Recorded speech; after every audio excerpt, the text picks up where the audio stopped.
Hello friends, આજે આપણે topic કે વાયુ અવસ્થાની અંદર ચર્ચાઓ કરીશું.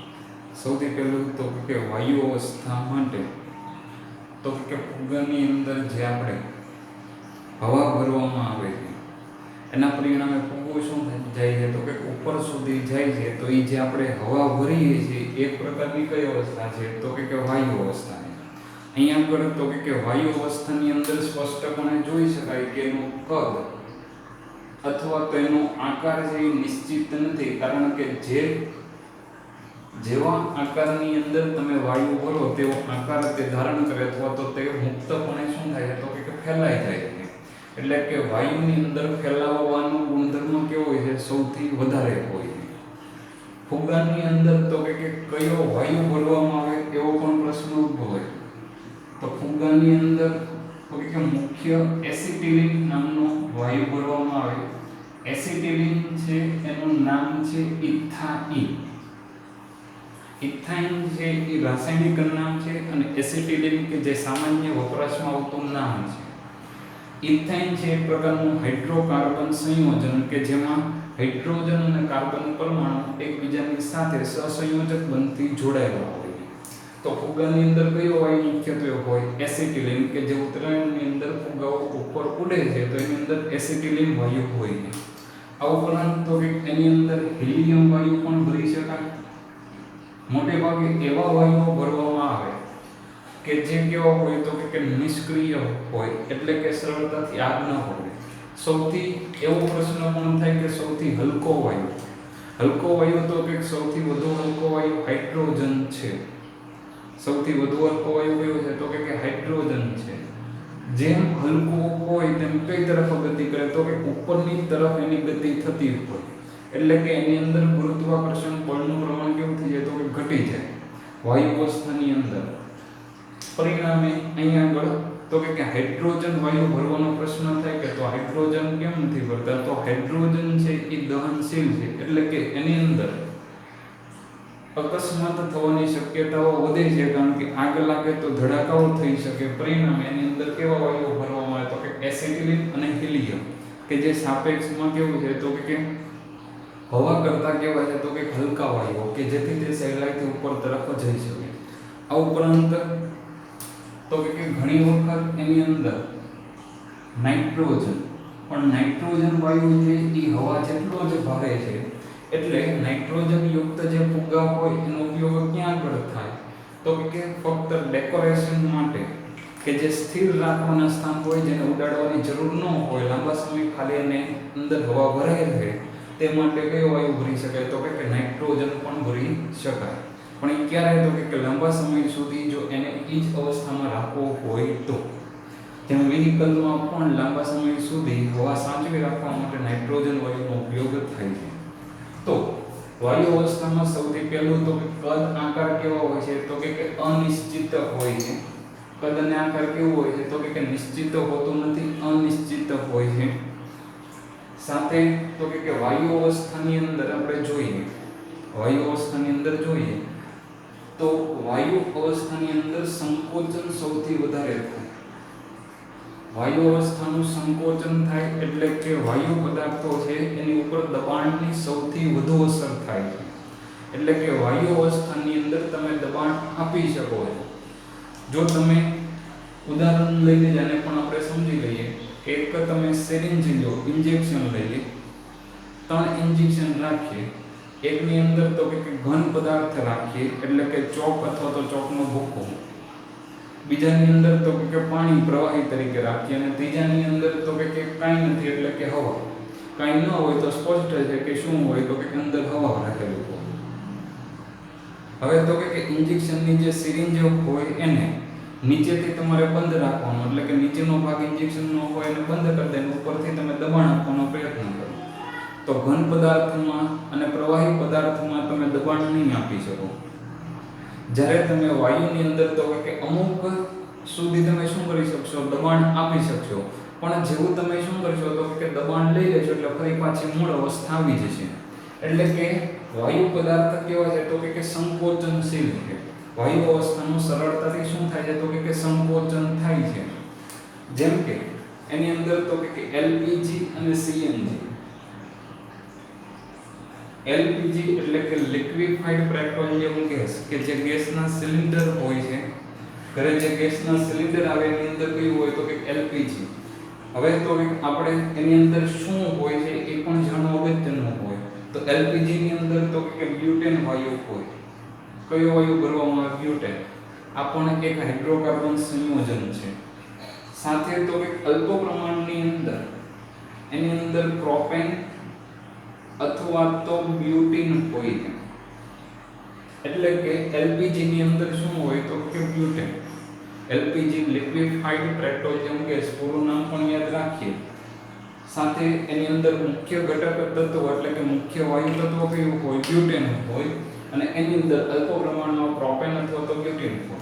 અહીંયા પર જે બ્યુટેન વાયુ સ્વરૂપે હોય એને ગેસના સિલિન્ડરની અંદર ખૂબ જ દબાણ સાથે ગેસના સિલિન્ડરમાં ભરવામાં આવે. તેનું શું થઈ જાય છે તો કે પ્રવાહીકરણ થાય છે. એટલે કે વાયુ પદાર્થને આપણે સંકોચન આપીએ, તેનું રૂપાંતર શેમાં થઈ જાય તો કે પ્રવાહી અવસ્થામાં થાય છે. એવી જ રીતે તો કે સીએનજી એટલે કે કમ્પ્રેસ્ડ નેચરલ ગેસ, કે જેનો ઉપયોગ વાહનોની અંદર બળતણ તરીકે થાય છે. કમ્પ્રેસ્ડ નેચરલ ગેસ કે જેનો મુખ્ય ઘટક હોય છે મિથેન વાયુ. આ ઉપરાંત એની અંદર અલ્પ પ્રમાણમાં ઇથેન અને પ્રોપેન જોવા મળે છે, પણ એનું પ્રમાણ નહિવત જેવું જ કહી શકાય. એટલે કે સીએનજી કમ્પ્રેસ્ડ નેચરલ ગેસનો મુખ્ય ઘટક કયો હોય છે? મિથેન. બીજું ખાસ કે આ જે બ્યુટેન છે, એલપીજી એટલે કે લિક્વિફાઈડ પેટ્રોલિયમ ગેસ, કે જે બ્યુટેન, પ્રોપેન અથવા તો બ્યુટીન છે, બધા કેવા છે તો કે રંગ વિહીન અને ગંધ વિહીન. એટલે કે એની કોઈ આપણને વાસ ના આવે. પણ આપણે તો જોઈએ છીએ કે એલપીજી ની અંદર ગેસ લીકેજ હોય તો આપણને ખબર પડી જાય છે, કારણ કે જ્યારે એલપીજી ની અંદર બ્યુટેન ભરવામાં આવે ત્યારે દુર્ગંધ ધરાવતો એક વાયુ એટલે કે ઇથાઇલ મરકેપ્ટન ઉમેરવામાં આવે છે. એટલે કે એલપીજી ની અંદર જો ફક્ત બ્યુટેન વાયુ જે ભરવામાં આવે તો ગેસનું લીકેજ જાણી ન શકાય, કારણ કે એને કોઈ ગંધ નથી. પણ તો કે ગેસ લીકેજ થાય છે એવું જાણવા માટેની અંદર શું કરવામાં આવે તો કે દુર્ગંધ વાસ ધરાવતો ઇથાઇલ મરકેપ્ટન વાયુ એની અંદર ઉમેરવામાં આવે. એટલે કે બીજી અવસ્થા, વાયુ અવસ્થાની અંદર બીજો ગુણધર્મ તો કે વાયુ પદાર્થ કેવો હોય? સંકોચનશીલ હોય, કે જેનું તો કે પ્રવાહીમાં રૂપાંતર થઈ શકે છે. ત્રીજો ગુણધર્મ જોઈએ તો કે વાયુ અવસ્થાની અંદર આંતર આણ્વીય આકર્ષણ બળ, આંતર આણ્વીય આકર્ષણ બળ એટલે કે અણુ વચ્ચે જે આકર્ષણ બળનું પ્રમાણ હોય છે કેવું હોય છે તો કે નહિવત જેવું કહી શકાય. ઘન પદાર્થમાં અણુ વચ્ચે આકર્ષણ સૌથી વધારે હોય, પ્રવાહીમાં ઘન કરતા ઓછું, વાયુ કરતા વધારે હોય. પણ વાયુ અવસ્થામાં આકર્ષણ બળનું પ્રમાણ કેવું હોય છે? નહિવત હોય છે. એટલે કે વાયુ અવસ્થાની અંદર એકમ કદ દીઠ જો તમે વાયુઓની અણુઓની સંખ્યા જો તો કેવી જણાય છે તો કે ખૂબ જ ઓછી હોય. એટલે કે એકમ કદ દીઠ વાયુ પરમાણુઓ કેવા હોય છે તો કે ખૂબ જ ઓછી સંખ્યામાં, એટલે કે અણુ વચ્ચેનો આંતર આણ્વીય અવકાશ વધારે હોય છે. અણુ વચ્ચેનો આંતર આણ્વીય અવકાશ કેવો કહી શકાય તો કે વધારે છે. આ ઉપરાંત તો કે વાયુ પદાર્થો જે સતત કેવા હોય તો કે ગતિશીલ હોય. વાયુ પદાર્થો જે સતત કેવા હોય તો કે ગતિશીલ હોય. અને સતત ગતિશીલ હોવાને કારણે તે પોતે જે પાત્રની અંદર ભરવામાં આવે છે તે પાત્રની દિવાલ ઉપર શું કરે છે તો કે એક પ્રકારનું દબાણ ઉત્પન્ન કરે છે, જેને કહેવાય તો કે વાયુ દ્વારા સપાટી ઉપર લાગતું દબાણ, વાયુ દબાણ. દબાણનો અર્થ થાય કે એકમ ક્ષેત્રફળ દીઠ ઉદ્ભવતું બળ. એટલે કે વાયુના કણ દ્વારા આ એકમ ક્ષેત્રફળ છે, એકમ ક્ષેત્રફળ એટલે એવું વિચારી શકાય કે 1 મીટર અને 1 મીટરનો વિસ્તાર, અથવા તો 1 સેન્ટીમીટર અને 1 સેન્ટીમીટરના વિસ્તાર દીઠ તો કે લાગતું બળ 1 metre by 1 metre, 1 centimetre by 1 centimetre ની અંદર તો કે એકમ ક્ષેત્રફળ કહેવાય. અને એકમ ક્ષેત્રફળ દીઠ લાગતું બળ કે જેને આપણે દબાણ કહીએ તો વાયુ પદાર્થો છે એ સતત શું કરે છે તો કે દબાણ ઉત્પન્ન કરે છે, જેને આપણે કહીએ છીએ વાયુ દબાણ. કારણ કે વાયુ કણો સતત ગતિશીલ હોવાને કારણે સપાટી ઉપર શું આવે છે તો કે દબાણ ઉત્પન્ન કરે છે. ઉપરાંત તો કે વાયુ અવસ્થાની અંદર કણો કેવો હોય તો કે સતત ગતિશીલ હોય. તો વાયુ અવસ્થાના જે કણો સતત ગતિશીલ હોય છે એની ગતિશીલતામાં તાપમાન વધે તેમ પાછો કેવો થાય તો કે વધારો થાય. એટલે કે તાપમાન વધે તેમ વાયુ કણની ગતિશીલતામાં વધારો પણ જોવા મળે છે. જેમ કે ઘરની અંદર, રસોડાની અંદર જે કોઈ ખોરાક રંધાઈ રહ્યો હોય તો એની સોડમ છે એ આપણે દૂર સ્થાને હોય તો પણ કેવો ખોરાક રંધાઈ રહેલો છે તેનું આપણને અનુમાન આવે. એટલે કે જે કોઈ ઘરની અંદર રસોઈ રંધાઈ રહી છે તેની સોડમ, સુગંધ છે તે આપણા સુધી સહેલાઈથી શું થાય છે તો કે પહોંચે છે. એ શું કામ પહોંચે છે તો કે વાયુ કણ છે જે કોઈ ખોરાકના દ્રવ્યની સ્મેલ હશે તે વાયુ અવસ્થાની અંદર શું થાય છે તો કે ભળે છે અને તેના કણો સતત ગતિશીલ હોવાને લીધે આપણી સુધી પહોંચે છે. ગરમ પદાર્થ હતો તો એની સ્મેલ છે આપણને તરત આવે છે. જો ઠંડો પદાર્થ હોય તો એની સ્મેલ છે લાંબો સમય દૂર સુધી પહોંચી શકતી નથી, કારણ કે એની અંદર ગતિશીલતા હોતી નથી.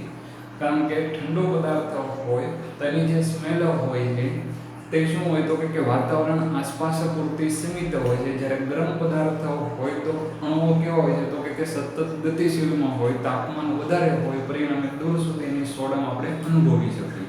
એટલે કે રસોડામાં જે કોઈ ગરમ ખોરાક તૈયાર થઈ રહેલો હોય તેની સ્મેલ આપણને તરત અનુભવાય.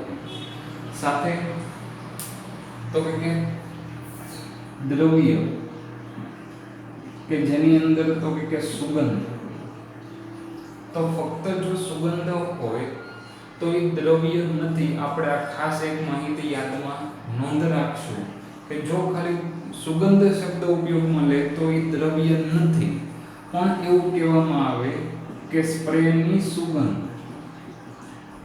તો એ દ્રવ્ય થશે.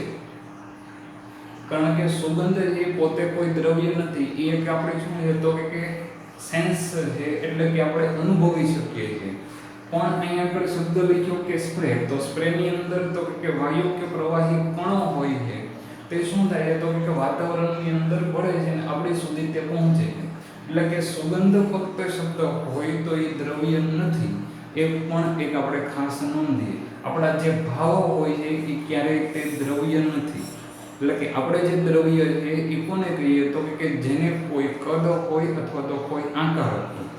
જો એ કદ અને આકાર નિશ્ચિત હોય તો આપણે ઘન પદાર્થ કહીએ છીએ. કદ કે આકાર, કદ એ નિશ્ચિત હોય પરંતુ આકાર નિશ્ચિત ન હોય તો પ્રવાહી, અને જે બાકીના બંને કદ અને આકાર અનિશ્ચિત હોય તો આપણે એને વાયુ કહીએ. પણ સુગંધ છે એ ખાલી દ્રવ્ય નથી. આ ખાસ એક માહિતી ધ્યાનમાં લેવી. જય હિન્દ, જય ભારત.